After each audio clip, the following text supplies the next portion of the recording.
When you learned as a child that being seen is dangerous, that you had to constantly contract yourself, make yourself smaller to survive.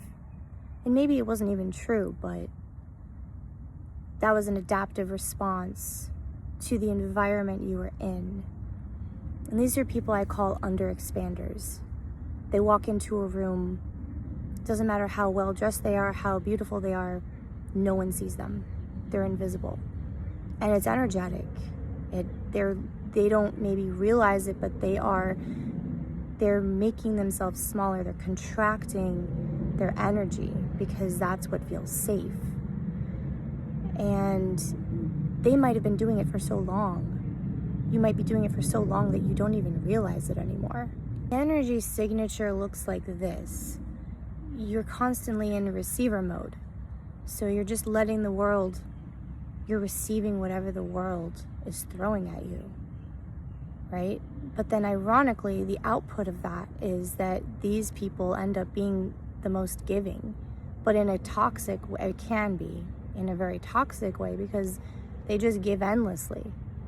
There's nowhere to put all what you're receiving, so you just start giving.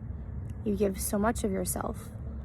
And this is what happens when you end up suppressing your masculine energy and you go into hyperactive feminine mode.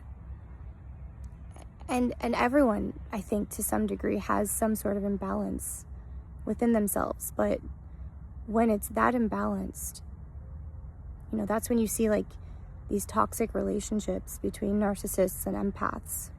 The empath is constantly receiving anything that is thrown at them. And the narcissist is constantly projecting out energy. They see it as giving. It's not giving. But, and that's in the most extreme form of it. Obviously, there's less extreme versions of this. And this is why it's so important to do shadow work and bring the subconscious, those subconscious beliefs, going back and reparenting yourself. You can contact your younger self through guided visual meditations. You can contact your younger self and see that wound and address it. And obviously this needs to be paired with action, right? You have to be taking action every day that looks different than contracting your energy constantly.